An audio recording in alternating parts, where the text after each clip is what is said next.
नमः समय साराय स्वानुभूत्या चकास्ते चित्स्वभावाय भावाय सर्वभावान्तरक्षिरे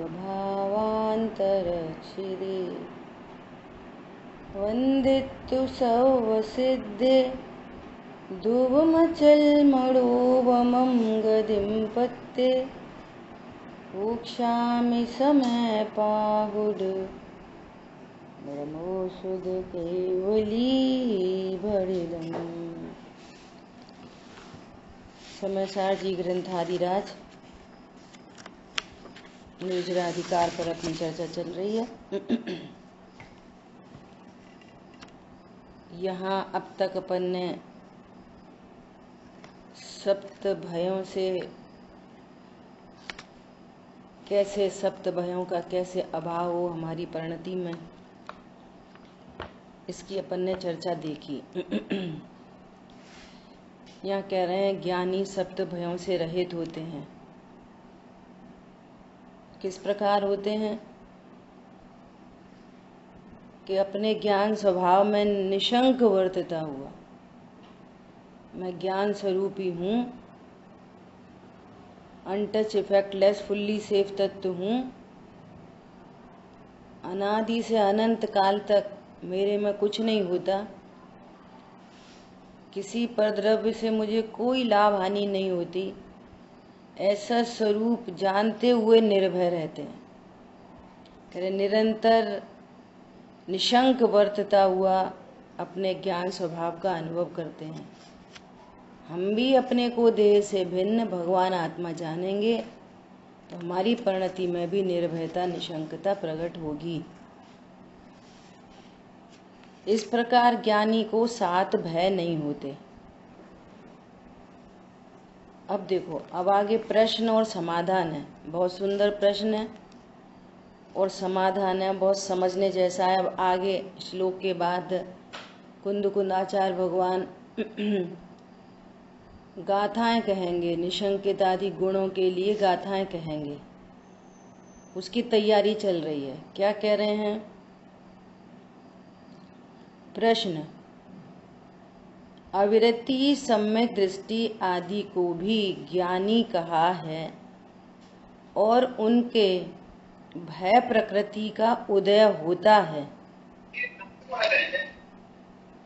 तथा क्या हुआ? कुछ बोल रहे हैं भाई साहब? देखो क्या कह रहे हैं। अविरति सम्यक दृष्टि आदि को भी ज्ञानी कहा है और उनके भय प्रकृति का उदय होता है तथा उसके निमित्त से उनके भय होता हुआ भी देखा जाता है।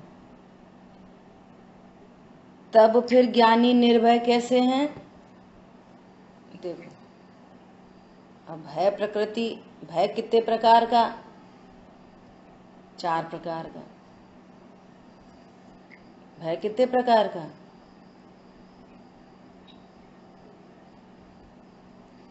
भय होता है 4 प्रकार का भय, है ना? अनंतानुबंधी भय मिटा, और अभी अप्रत्याख्यान, प्रत्याख्यान, संजुलन, है ना? तो ये अभी शेष है, तो उनका उदय है। और इधर जीव की परिणति में भी अभी पूर्ण स्थिरता नहीं है। पूरा कॉन्सेप्ट समझना पड़ेगा ना। इस जीव को अनादि से कितनी कषायों का उदय है? बोलो।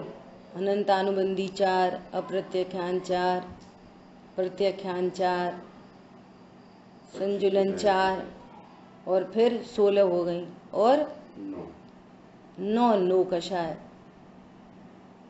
हास्य, रति, अरति, शोक, भय, जुगुप्सा, स्त्रीवेद, पुरुष वेद, नपुंसक वेद। 16 और 9 25। 25 कषायों का उदय इस जीव को अनादिकाल से चल रहा है।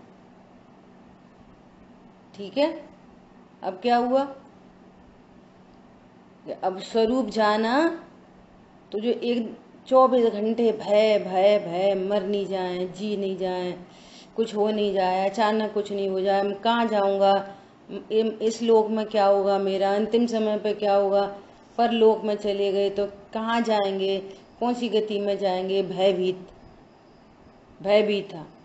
अब यहाँ स्वरूप जाना, स्वरूप जानने पर अरे मेरा तो ज्ञान लोक है, ज्ञान में तो कुछ होता ही नहीं, तो इस लोक पर लोक का भय कहाँ से होगा? पर समझ में आया? अचानक मेरे में कुछ होता नहीं, पूरी विश्व व्यवस्था जानी। कल अपन ने देखा इस आकस्मिक भय में पूरी विश्व व्यवस्था जानी और वस्तु व्यवस्था जानी। विश्व में अचानक क्या होता है? विश्व में भगवान ने 6 द्रव्य कहे, मुझे किससे लाभ हानि है? पूरे विश्व में 6 द्रव्य के अलावा और क्या है? कहां पर दुख है, कहां पर सुख है? समझ आई बात?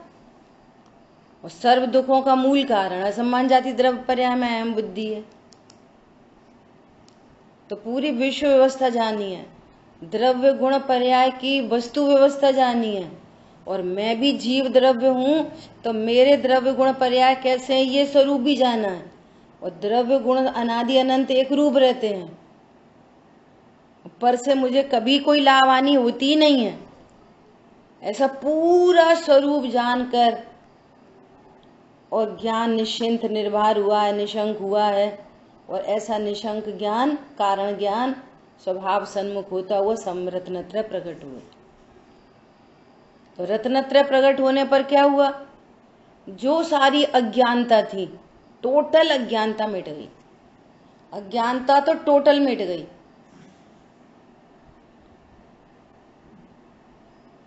भली गे लोक को नहीं जान रहा, लेकिन जितनों को जान रहा है सही सही जान रहा है। स्व को स्व, पर को पर। क्या बोला? ज्ञान कैसा है? सम्यक ज्ञान। मतिशुद्ध ज्ञान कैसे हैं? सम्यक ज्ञान, 100% राइट ज्ञान, ऑथेंटिक ज्ञान।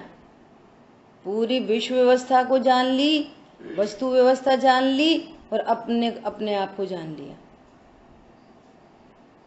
परिणति निर्भय हो गई। राइट नॉलेज, स्व को स्व, पर को पर जानना। कभी पर को स्व नहीं जानता, देह की क्रिया को अपनी नहीं जानता। भले ही ये पर्याय जीव की विशेष पर्याय जीव में ही हो रही हैं,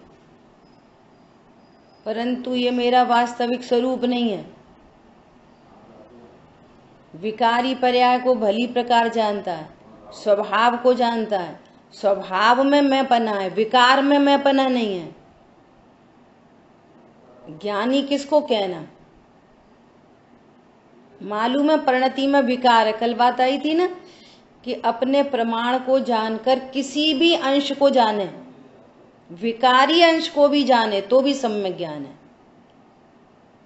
क्योंकि अंश को अंश जान रहा है, विकार को विकार जान रहा है, विकार को स्वभाव नहीं जान रहा, विकार स्वभाव में प्रवेश नहीं करता ऐसा जान रहा है।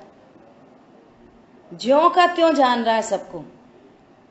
और जो मिला मिला के जाने, इसका कारण उसको, उसका कारण इसको, ऐसा जाने, जो अज्ञान है। ये सम्यक ज्ञान प्रकट हुआ। और श्रद्धा में तो बस एक अहम स्थापित हो गया, मैं त्रिकाली ध्रुव हूं। चाहे वो औपशम्यक हो, छायपशम्यक हो, छायिक हो, कोई श्रद्धा हो, वो तो कर्म सापेक्ष कह रहे हैं। कोई सी श्रद्धा हो, श्रद्धा में तो एक बार मैं पना स्थापित हो गया कि मैं आत्मा हूं, मैं परिपूर्ण हूं, मेरे में कुछ नहीं होता। बस अब वो श्रद्धा तो अनंत काल के लिए निशंक हो गई। अनंत काल के लिए समझ आ रही बात? ये श्रद्धा सम्यक है और इस श्रद्धा के बल पर मोक्ष मार्ग चालू है। चारित्र की परिणति में 25 कषाय थी अनादि से, तो उनमें अनंतानुबंधी चतुष्क का अभाव हुआ, क्रोध मान माया लोभ, और अनंतानुबंधी संबंधी हास्य रति अरति शोक भय जुगुप्सा स्त्री वेद पुरुष वेद नपुंसक वेद, अनंतानुबंधी पूरी टोटल जाति 9 कषाय का अभाव हो गया। अब अप्रत्याख्यान जाति मौजूद है। उपादान से बोलो तो परिणति स्वरूप में उतनी थिर हुई है। अभी परिणति अस्थिर भी है, स्थिरता अस्थिरता दोनों है।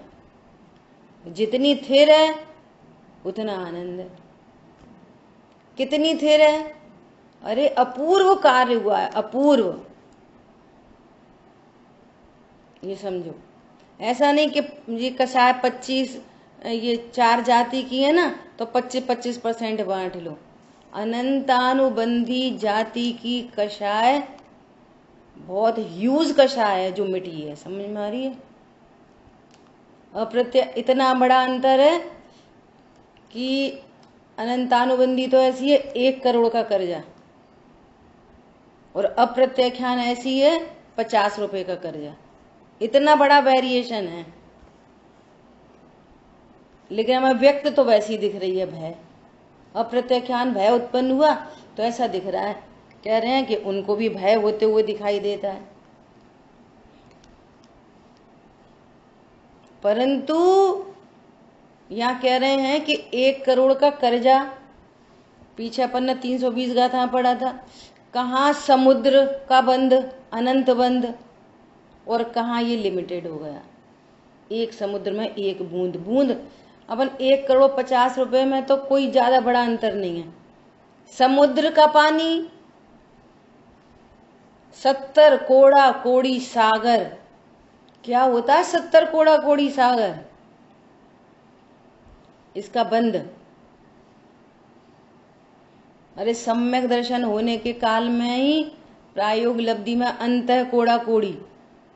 अच्छा, कर्ण लब्धि में चढ़ेगा तो अंत कोड़ा कोड़ी नहीं, पल्योपम के असंख्यात वे भाग, और हीन और हीन और हीन और हीन और हीन हीन हीन हीन होते हुए वो अंतर्मूर्त का बंध रह जाता है, वो भी टूट जाता है, और ये सम्यक दर्शन प्रकट हो जाता है।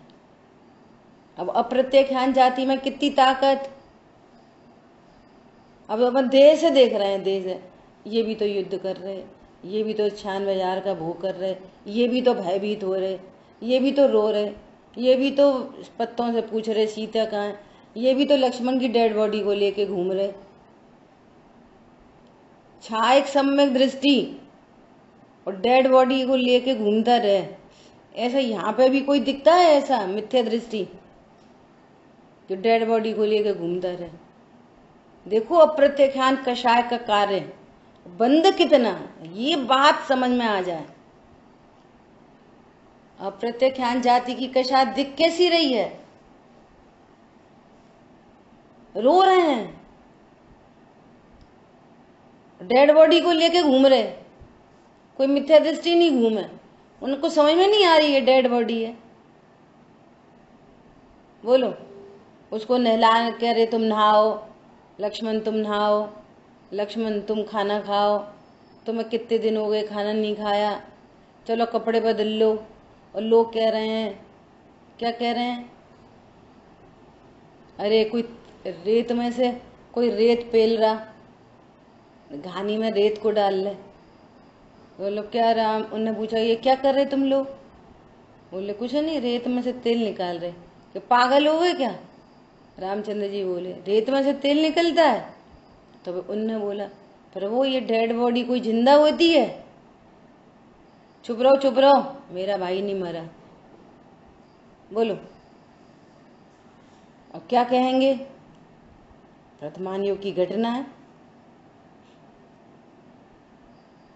यहाँ कह रहे हैं ऐसा भय होने पर भी भयकृत बंद नहीं होता। अब कैसे समझ में आए? जैसे समझ में आए समझो। जाति क्या है उसकी? जाति। समुद्र में बूंद की गिनती नहीं कर रहे। तब देखो, यदि सचमुच में बंद होता तब वह मोक्षगामी कैसे होते? विचार कर लो। यदि उसका सागरों का उनकी स्थिति नहीं पड़ती, उनको स्थिति बंद नहीं होगा। स्थिति बंद होगा तो फिर वो भुगतना पड़ेगा।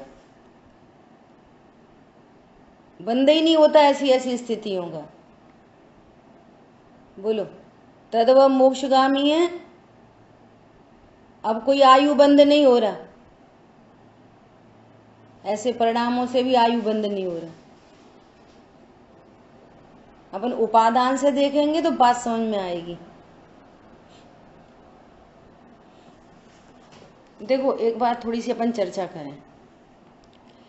जैसे महावीर भगवान के जीव को पूर्व में शेर की अवस्था में सम्यक्त की प्राप्ति हुई। देखो, प्राकृतिक नियम कैसे हैं, प्रकृति कैसा सपोर्ट करती है। क्या बोला शांतनु? क्या बोला?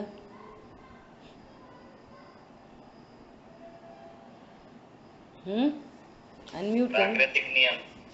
हाँ, प्रकृति कैसा सपोर्ट करती है, कैसा अकर्तृत्व ज्ञातृत्व ही सिद्ध होता है। अभी विचार करो, शेर तो शेर ही है, शेर तो शेर ही होता है, ठीक है। उसकी पर्यागत योग्यता है ना, है तो जीव है, त्रिकाली ध्रुव है, परिपूर्ण है। लेकिन उसके जो ज्ञान श्रद्धा चारित्र हैं, जो उसकी चारित्र की पर्याय है, तो उसमें जैसी तीव्रता है कषायों की, लेशिया बहुत तीव्र है, तो है ना, वो तो है ना। अब सोचो कि सामने से मुनिराज को आते देखा, तो वो क्या जानता है शेर के जो मुनिराज हैं कि ये क्या है? बोलो, ये कौन है? लेकिन ऐसे विचार करो कि अब इस जीव को अल्प काल में, अभी कुछ घंटों में, जो भी समय लगा हो, अंतर्मुहूर्त 48 मिनट, आधा घंटा में इस जीव को सम्यक दर्शन प्रकट होना है, होना ही है, क्रमबद्ध है, प्रकट होना ही है। तो इसकी पूर्व की पर्याय कैसी होगी? किसी प्राकृतिक नियम, कषाय की मंदता ही होगी।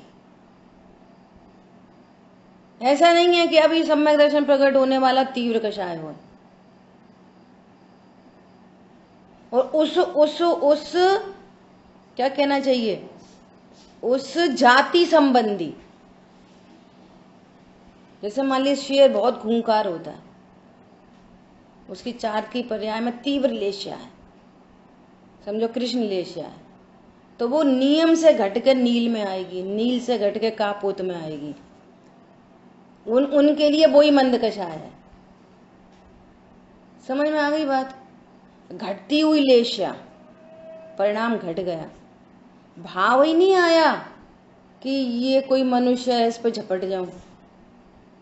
झपटने का भाव अपन एक सपोज करके बात कर रहे हैं। यदि झपटने का भाव होता पूर्व की पर्यायों में, तो सम्यक दर्शन नहीं हो सकता था। समझ में आई बात? उपादान से देखो, सम्यक दर्शन होने वाले जीव की पूर्व की, कहते हैं ना, अनंतर पूर्व क्षणवर्ती पर्याय कैसी होंगी? जिसको नरक जाना है तो अनंतर पूर्व क्षणवर्ती पर्याय कैसी होंगी? जिसको देवगति में जाना है, अनंतर पूर्व क्षणवर्ती पर्याय कैसी होंगी? उसी के अकॉर्डिंग होंगी। ऐसा अब उनने उपदेश दिया, उन्होंने उपदेश दिया, और उनने जैसे भी उपदेश समझा, जीव है, जीव देखो एक बार पहले भी सम्यक दर्शन होके छूट चुका था, अभी 2-3 भाव पहले, और उपदेश ग्रहण करा, सम्यक की प्राप्ति कर ली। मतलब ये प्रकृति कैसे सपोर्ट करती है, नेचुरल कषाय तीव्र नहीं हो सकती। ऐसे यहाँ पर देखो, अप्रत्याख्यान जाति का भय, भय तो भय दिख रहा है, लेकिन अनंतानुबंधी जाति का भय नहीं हो सकता। वो जो अनंत संसार में रुला दे, जो अनंत का बंद करा दे, उत्कृष्ट बंद होता है जो, ऐसा उत्कृष्ट बंद नहीं होगा। चारित्र मोहिनी का उत्कृष्ट बंद है 40 कोड़ा कोड़ी या 30, शायद 40 ही है, कोड़ा कोड़ी सागर का। ऐसा बंद नहीं हो सकता। ये करणान युग से सिद्धि हो रही है, तो जाति को समझना पड़ेगा अकेली। इसलिए कह रहे तत्व ज्ञान भी, जो तत्व ज्ञान होता है, तत्व निर्णय जो होता है, वो भी अंतर्मुखी परिणाम है। आप द्रव्य गुण पर्याय से देखोगे तो जीव दिखेगा, और देह से देखोगे तो शेर दिखेगा। अब शेर दिखेगा तो सम्यक दर्शन नहीं समझ में आएगा कि शेर को सम्यक दर्शन कैसे होगा। सम्यक दर्शन तो श्रद्धा की पर्याय है।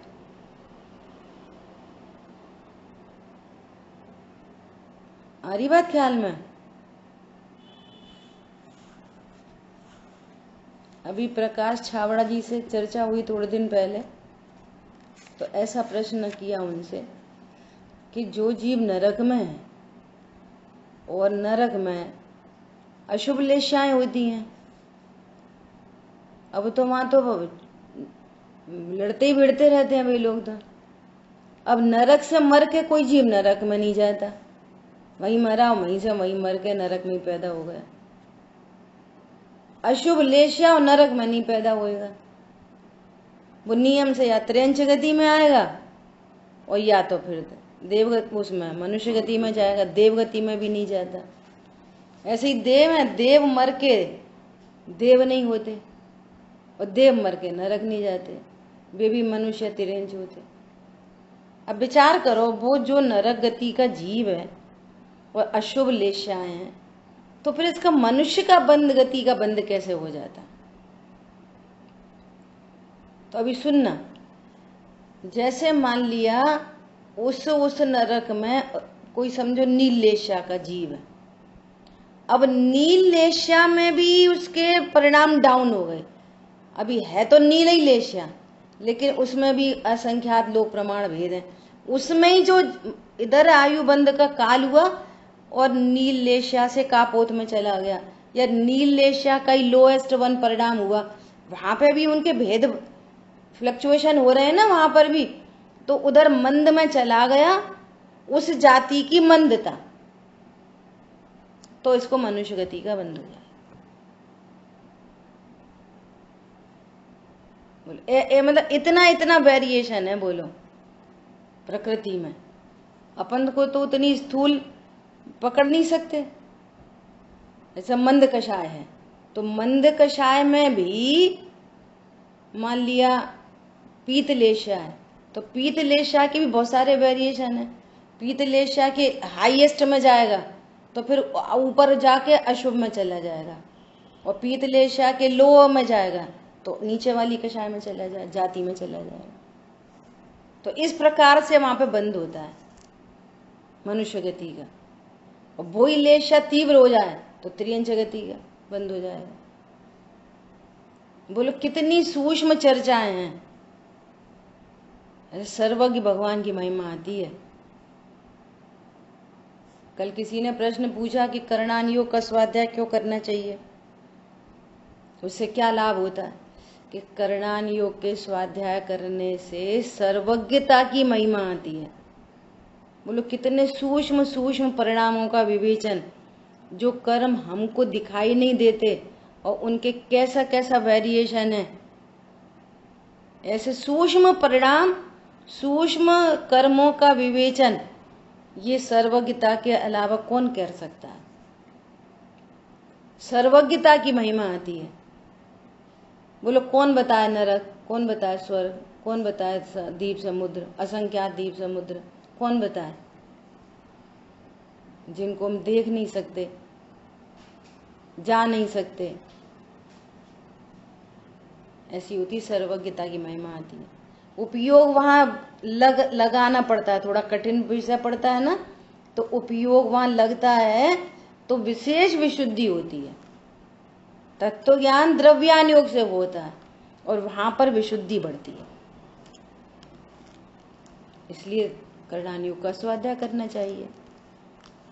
और द्रव्यान योग में जो हमने पढ़ा है उसको पुष्टि मिलती है। हाँ देखो, ऐसे कर्म का उदय, ऐसे कर्म का उदय, देखो जीव के ऐसे परिणाम, जीव के ऐसे परिणाम, समझ में आती है। सही बात है। अनंतानुबंधी और मिथ्यात्व का अभाव हुआ है, अप्रत्यख्यान आदि कषाय है विद्यमान है, उस संबंधी कर्म में भी विद्यमान है। अभी चारित्र मोहिनी में अनंतानुबंधी का, दर्शन मोहिनी में मिथ्यात्व का ही अभाव हुआ है, बाकी कर्म का तो सद्भाव है। अब कर्म के उदय हैं तो और जीव का बहिर्मुखी उपयोग है, स्थिरता भी उतनी है नहीं, तो फिर वो निमित्त नैमित्तिक संबंध बनता है। कोई कर्म करा तो देते नहीं है, निमित्त नैमित्तिक संबंध बनता है। कभी निमित्त की ओर की मुख्यता से बात की जाती है, कर्म का उदय है इसलिए परिणाम हो रहे, कभी उपादान से बात की जाती है। स्वरूप एकदम क्लियर होना चाहिए, वस्तु व्यवस्था, वो मैटर यहाँ पे चल रहा है। कह रहे हैं कि उनको भय होता हुआ देखा जाता है, तब फिर ज्ञानी निर्भय कैसे हैं, उसका समाधान कह रहे हैं। भय प्रकृति के उदय से, निमित्त से ज्ञानी को भय उत्पन्न होता है। अब देखो, एक पैराग्राफ है, उसमें कितने नए बदल जाएंगे एक एक सेंटेंस में। अब ये निमित्त सापेक्ष बात करी है, असद्भुत व्यवहार ने से बात करी है, भय प्रकृति के उदय से। भय प्रकृति का उदय कब काम करेगा? जब जीव का बहिर्मुखी उपयोग होएगा। अंतर्मुखी उपयोग हो, भय प्रकृति का उदय चल रहा है, तो भय होगा कि नहीं? बोलो। इधर में भय प्रकृति कर्म का उदय है, इधर जीव का उपयोग स्वभाव सन्मुख है, अब भय होएगा कि नहीं? नहीं होगा। क्यों? भय प्रकृति भय कराएगी नहीं? हाँ, कर्ता कर्म संबंध नहीं है, भय प्रकृति भय नहीं कराती। उपयोग भयर्मुखी, चारित्र की परिणति में भय की उत्पत्ति की योग्यता, और वहां पर चारित्र मोहिनी कर्म का भय का उदय। भाई साहब, समझ में आ रही है बात? कैसी कंडीशन बन रही है? उपयोग में बहिर्मुखता, चारित्र की पर्याय में उतनी अस्थिरता, और उधर वो भय होएगा कि क्रोध होएगा कि लोभ होएगा, वो जीव की पर्याय की क्रमबद्धता में योग्यता, और उधर चारित्र मोहिनी कर्म का उदय। ऐसी कंडीशन बनती है। और तुमने सीधे सीधे बोल दिया यहाँ पे तो कि भय प्रकृति के उदय से भय होता है, तो वो तो इतना बात लिखेंगे, आपको पूरी टेक्नोलॉजी समझनी पड़ेगी। कितना लिखेंगे? बता दिया ना कि चारित्र की परिणति में विकार कब होता है। अनादि मिथ्या दृष्टि को स्वभाव पता ही नहीं है, पता ही नहीं है, तो उसको तो उपयोग बहिर्मुखी ही है। चारित्र की परिणति में हर समय परिणाम उत्पन्न हो ही रहे हैं, और हर समय कर्म का उदय चल ही रहा है, तो फिर ये निमित्त नैमित्तिक संबंध बन रहा है। तो इधर दर्शन मोहिनी से, चारित्र मोहिनी से बात कर दो, इधर जीव की पर्याय से बात कर दो।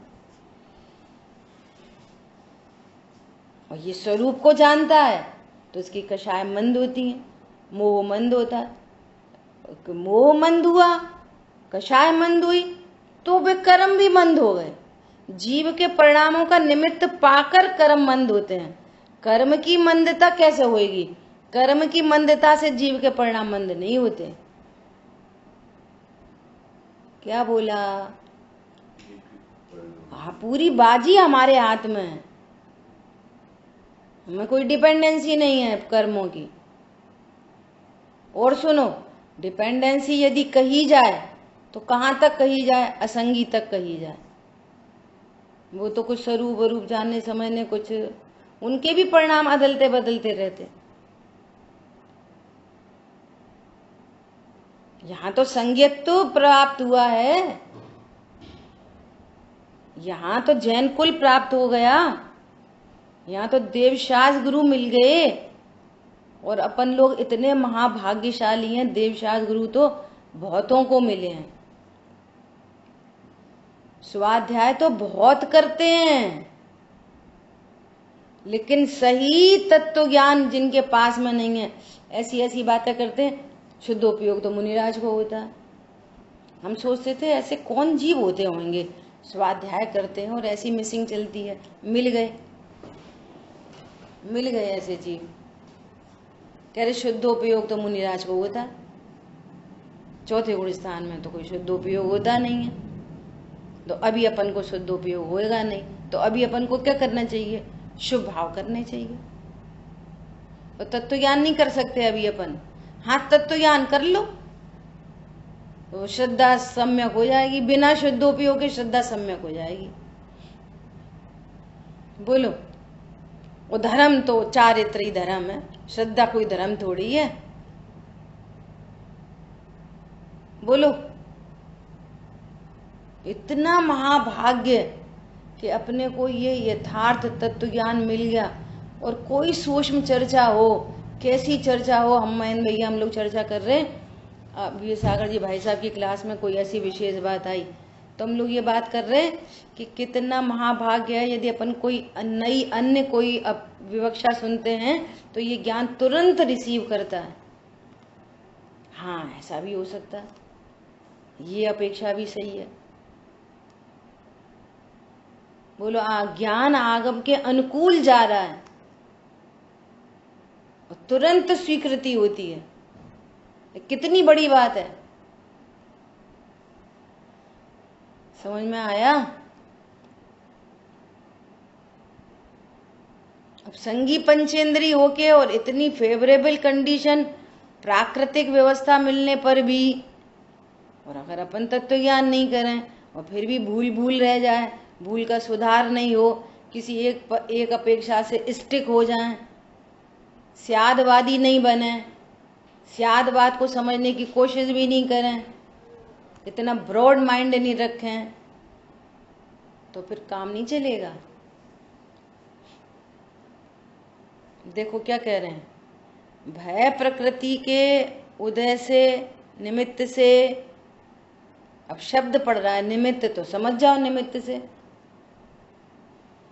ज्ञानी को भय उत्पन्न होता है और अंतराय के प्रबल उदय से। देखो, अंतराय के प्रबल उदय से। अंतराय कर्म कहाँ पे काम करता है? बोलो, ज्ञानावणी कर्म कहाँ काम करता है? किसमें निमित्त नैमित्तिक संबंध बनता है ज्ञानावणी कर्म का? बोलो, ज्ञान पर्याय से, ज्ञान की पर्याय से। बहुत बढ़िया। अंतराय कर्म का वीर गुण की पर्याय से। बहुत बढ़िया, वीर गुण की पर्याय से। पुरुषार्थ नहीं प्रकट हो पा रहा, ये उसकी उपादान है, निमित्त पर आरोप है।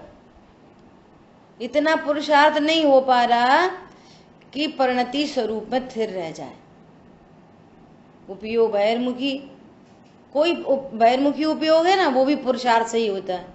अंतर्मुखी पर्याय भी पुरुषार्थ से होता है। एनी पर्याय बिना पुरुषार्थ के नहीं होती, वह उतना ही पुरुषार्थ है। अनंतानुबंधी के अभाव रूप पुरुषार्थ कंटिन्यूटी में चल रहा है, और अप्रत्याख्यान संबंधी अभी उतना पुरुषार्थ नहीं है कि परिणति स्वरूप में स्थिर हो जाए। जब स्थिरता विशेष होगी तो वो पुरुषार्थ प्रकट होएगा, दो कषाय का अभाव हो जाएगा। तो कह रहे हैं कि अंतराय के प्रबल उदय से निर्बल होने के कारण उस भय की वेदना को सहन न कर सकने से ज्ञानी उस भय का इलाज भी करता है। अब जिससे भय हो रहा है ना, जिस जाति का भय हो रहा है, जैसे ये सप्त भय बताए है ना, अरे शरीर में रोग हो गया, अरे कुछ हो नहीं जाए तो वो उपाय बनाता है, डॉक्टर के पास जाएगा। अभी वो भाषा है जाएगा, वो तो ज्ञाता दृष्टा है। बाहर में ये कंडीशंस बनेंगी को भैया तुम सम्यक दृष्टि इलाज क्यों करा रहे, क्या हम नहीं करा रहे, अब उपादान से बात करो, हम नहीं करा रहे, हम तो ज्ञाता दृष्टा हैं। प्रकृतियों का उदय है और ऐसी अपनी अस्थिरता है तो फिर इलाज कराने का भाव उत्पन्न होता है। क्या बोला, अप्रत्याख्यान जाति का भाव उत्पन्न होता है। जब भाव उत्पन्न होता है सीमा समाप्त। अब देह आदि की क्रिया डॉक्टर के पास जाने की होती है तो वो डॉक्टर के चैम्बर में मिल जाएगा। तुम बोलोगे सम्यक दृष्टि जी तुम मरते नहीं, जी डॉक्टर के चैम्बर में क्यों बैठे, तुम्हें कॉन्सेप्ट नहीं पता। ज्यों का त्यों जानो तत्वों को। चैम्बर में आने की क्रिया जड़ चेतन की सब परिणति अपने अपने में होती है। योग्यता होगी तो चैम्बर में जाने का होएगा और योग्यता नहीं होगी तो नहीं होगा। भाव बन होते रहेंगे कि डॉक्टर को दिखाएं डॉक्टर को दिखाएं, और जाने की योग्यता नहीं होगी तो नहीं जा सकता। भाव अलग है और जाने की योग्यता अलग है। समझ में आ रही है सबको? तो वहां गमन अलग चीज है, वो फिक्स है, होने योग्य है, वो क्षेत्र से क्षेत्रांतर है, वो क्षेत्र परावर्तन है। क्या बोला, वो क्षेत्र परावर्तन का काल है, काम है, वो परिणाम परिणाम है। मैं डॉक्टर को दिखा दूं, ये भाव उत्पन्न हो गया, वो आशा बंध तत्व है, उसमें मैं पना नहीं है उनको। श्रद्धा का मैं पना, मैं तो अविनाशी हूं, अजर अमर तत्व हूं, मरता ही नहीं।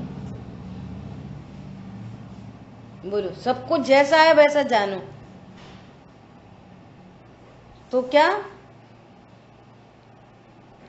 भय का इलाज भी करता है, परंतु उसे ऐसा भय नहीं होता जिससे जीव स्वरूप के ज्ञान श्रद्धान से च्युत हो जाए।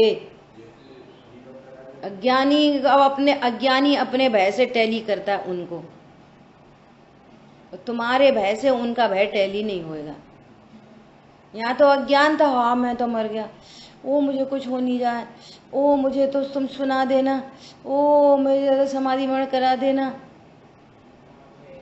ओ मैं कौन सी गति में जाऊंगा, कहीं ऐसे मर गया तो, वैसे हो गया तो, अचानक कुछ हो गया तो, पर लोग कौन सा मेरा कुछ चुरा नहीं ले जाए, मैं तो मर जाऊंगा, मेरी सामग्री की रक्षा कौन करेगा।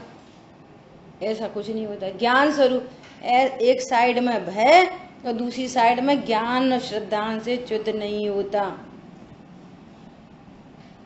ज्ञान आपको रूप भय फिर अचल रहा है, अपने को ज्ञान स्वरूप अनुभव करता है। अब ज्ञान स्वरूप अनुभव कर रहे हैं, अविनाशी अनुभव कर रहे हैं और भय हो रहा है।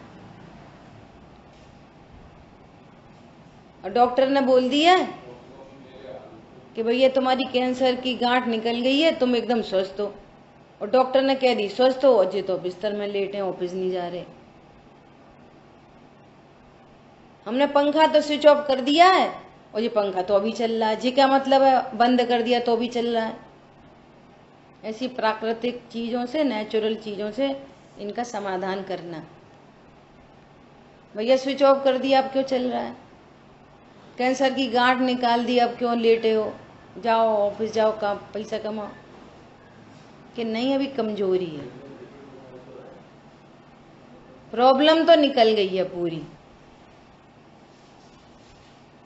बस अल्पकाल में डॉक्टर ने 10 दिन का रेस्ट बोला, 15 दिन का बोला, बस काम खत्म।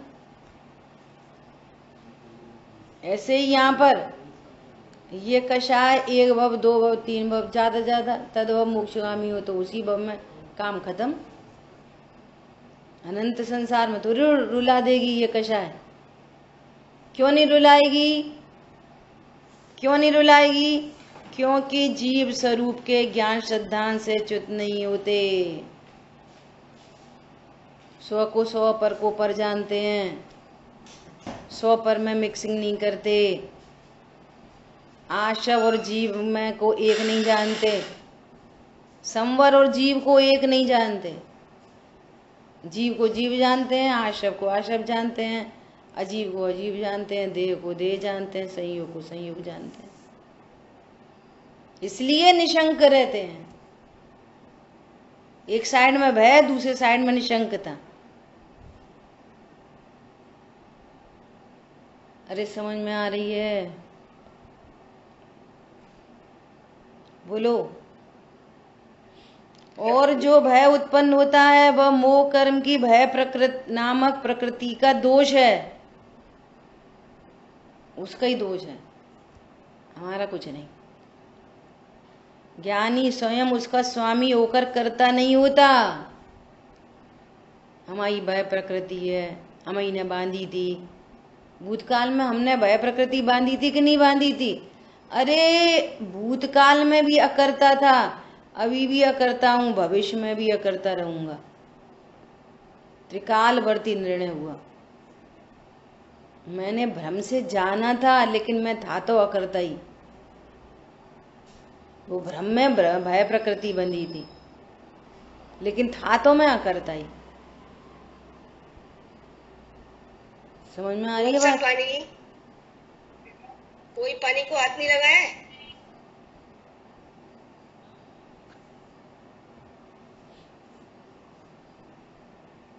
भोगे जो भोग पहले, उनका न होवे सुमिरन।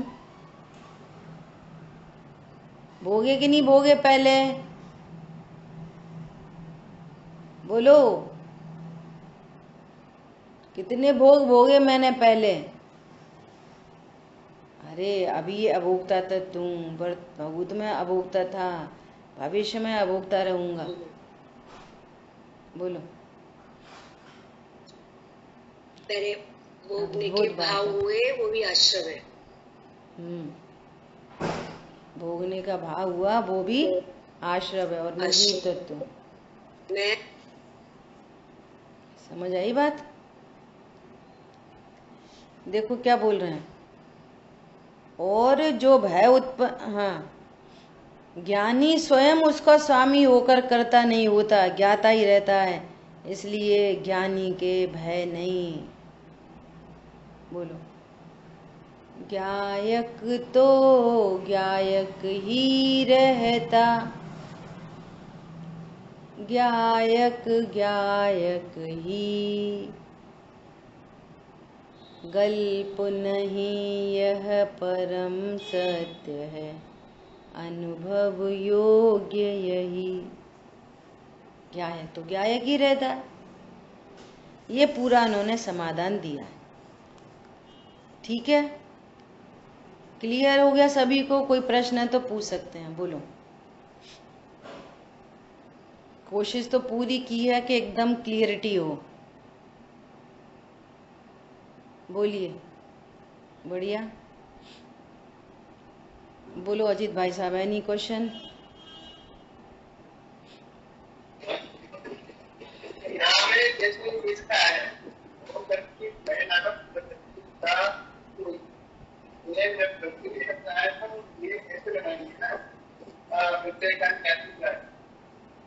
कुछ समझ में नहीं आती, आप क्या बोलते हो?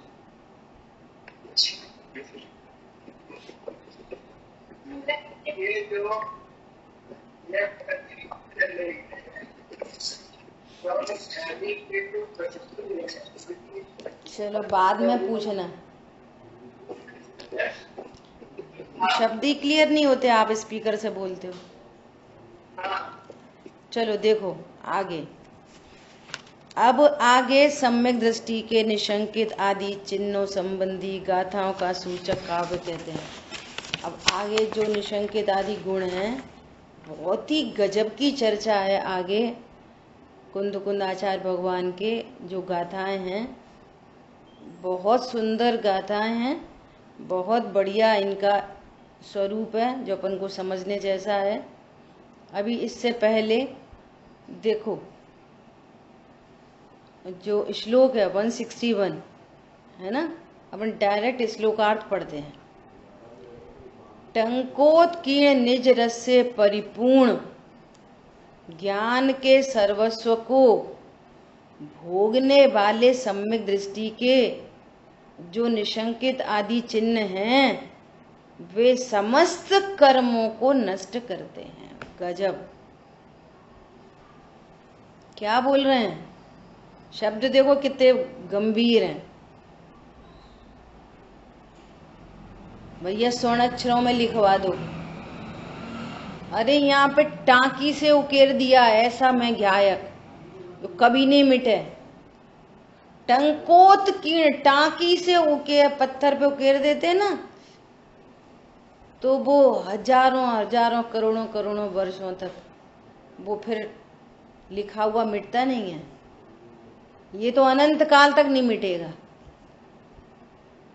टांकी से उकेरा हुआ, टंकोत कीर्ण निज रस से परिपूर्ण, ज्ञान के सर्वस्व को भोगने वाले सम्यक दृष्टि के, ज्ञान के सर्वस्व को भोगने वाले। कैसा हूं ज्ञान, कैसा ज्ञान है, अनादि है, अनंत है, अचल है, अविनाशी है, त्यागोपादान शून्य शक्ति का धारी है, जिसमें न कोई इधर से कुछ जाता ना उधर से कुछ आता।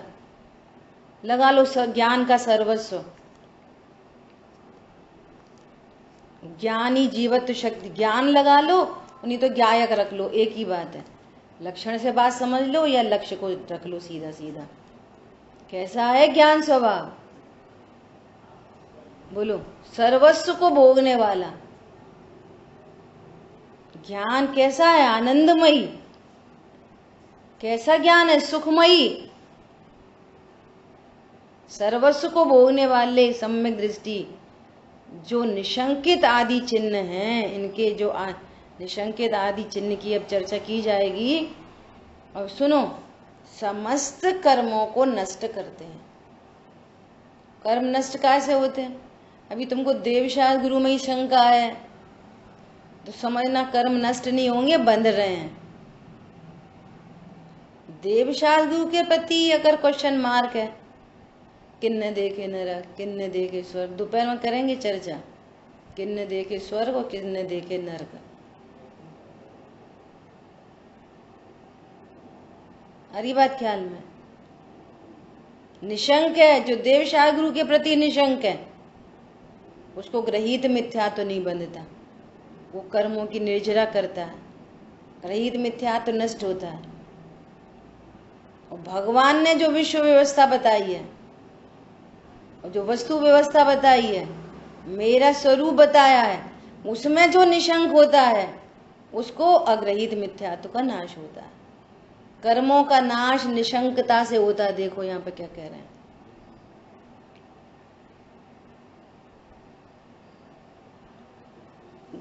कोई रिलेशन है लौकिक में भी, वो कैसे चलता है, निशंकता से। और जिस रिलेशन में शंका ही बनी है, बोलो वो भयभीत रिलेशन कैसे कंटिन्यू होएगा? बोलो, कोई रिलेशन लगा लो, फिर तो वो ओवरलैपिंग है जो चल रही है, चल रही है, बस काम चलाऊ सरकार है। बोलो, यहाँ निशंकता, जो निशंकता डेवलप हुई है, कैसे डेवलप हुई है? टंकोत्कीर्ण एक ज्ञायक भाव, जिसने ज्ञान के सर्वस्व को भोगा है, साक्षात देखा है, भोग किया है जिसने, वो निशंक होता है। और निशंकता से कर्म कटते हैं। देखो, भयभीत होने से कर्म बनते हैं। इसलिए कर्म का उदय वर्तता होने पर भी सम्यक दृष्टि को पुनः कर्म का बंधन किंचित मात्र भी नहीं होता। लो, निशंक है ना अपने स्वभाव में, देवशास्त्र गुरु में, विश्व व्यवस्था में निशंक है, विश्व व्यवस्था में निशंक है। पूरे विश्व में कहाँ पर सुख दुख रहता है? बोलो, पूरे विश्व में, अधोलोक में, ऊर्ध्वलोक में, मध्य लोक में सुख दुख कहाँ पर रहता है? बोलो, जो विश्व व्यवस्था को नहीं जानता, उसको दुख होता है, वो जीव की पर्याय है। और जो विश्व व्यवस्था को जानता है वो निशंक होता है, जीव की पर्याय है। और निशंकता से कर्म करते हैं, सुख होता है। कितना सुंदर फॉर्मूला दे रहे हैं। निशंकता से कर्म करते हैं,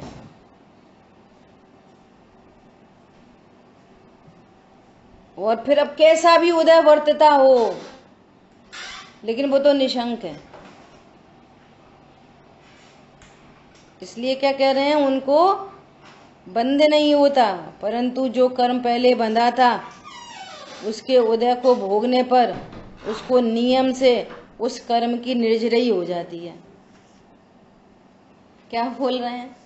अब देखो पिछली याद करो, नवीन कर्म के बंध को, जो नवीन कर्म का बंध होता है उसको, उसका कारण किसको कहा था? पुराने कर्म का उदय। याद आ रही है गाथा? पुराने कर्म का उदय और नवीन कर्म का बंध। ये पुराने कर्म का उदय ही नवीन कर्म को बंद कराता है। कब? राग आदि हो तो। ऐसी बात आई थी ना गाथाओं में, बहुत 3-4 गाथाएं आई थी। पुराने कर्म का उदय, नवीन कर्म का बंध। कब? कर्म ही कर्म को बांधता है, जीवनी कर्म को बांधता, लेकिन कब? जब राग आदि हो। अब यहाँ पे राग आदि है ही नहीं,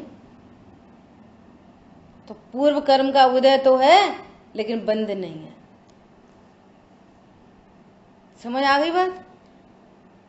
दूसरी भाषा में बोलो कि जो कर्म उदय में आके वो खिर रहा है, कर्म उदय में आ रहा है, वो खिर रहा है, और उस खिरने के काल में उसको मिथ्यात्व तो अनंतानुबंधी नहीं है, अज्ञान मोह राग द्वेष नहीं है, तो ये सविपाक निर्जरा हो गई, इसने अनंत बंध नहीं कराया। और टंकोत्कीर्ण ज्ञायक भाव में लीन होने से अविपाक निर्जरा चल रही है धड़ाधड़। असंख्यात गुनी करणान योग की भाषा में बोलो, असंख्यात गुनी अनंत गुनी निर्जरा चल रही है। वो एक अविपाक निर्जरा चल रही है, टंकोत्कीर्ण ज्ञायक भावमयता के कारण वो निर्जरा अलग चल रही है, और कोई कर्म उदय में आके ही फल दे के ही खिर रहा है, सो फल दे के खिर गया, उसने भी अनंत बंध नहीं कराया। दोनों साइड से निर्जरा चल रही है। अज्ञानी को पूर्व कर्म का उदय और अज्ञान मोह राग द्वेष के परिणाम, और नवीन कर्म का नवीन उससे अनंत गुना बंध। ये अज्ञानी की कहानी है, और उसको अज्ञान मोह राग है नहीं, तो उसको अल्प राग है, तो अल्प राग बस उतना सा बंद होके वो खिर जाता है। तो सविपाक अविपाक दोनों निर्जरा चल रही है। ठीक है? ये 7वें 8वें गुणस्थानवर्ती मुंडराज के लिए लागू होती है कि चौथे से ही चालू है। चौथे से चालू रहती है अविरत समय। ठीक है? देखो भावार्थ, सम्यक दृष्टि पहले बंधी हुई भय आदि प्रकृतियों के उदय को भोगता है, तथापि निशंकित आदि गुणों के विद्यमान होने से उसे शंकादिकृत बंध नहीं होता, किंतु पूर्व कर्म की निर्जरा हो जाती है। तो कितना स्पष्ट लिखा है। भय होता है, उसकी स्वीकृति है, लेकिन निशंकित गुण विद्यमान है ना, इस निशंकित गुण की विद्यमानता से उसको बंध नहीं होता, उल्टा निर्जरा हो जाती है। ठीक है? अब इन गाथा कथन को गाथाओं द्वारा कहते हैं। सो अब यहाँ पर ये गाथाएं आएंगी, 8 गुणों की 8 गाथाएं आएंगी, इनका अपन रसपान करेंगे, है ना, और अपनी परिणति में भी निशंकित आदि गुण प्रकट हों, ऐसी भावना रखते हैं। ठीक है? चलो। जिनवाणी के ज्ञान से सूझे लोकालोक, सो वाणी मस्तक नमो सदा देत हूँ दो। बोलिए द्वाशांगमयी जिनवाणी माता की जय हो। जय जिनेन्द्र सभी को। जय जिनेन्द्र।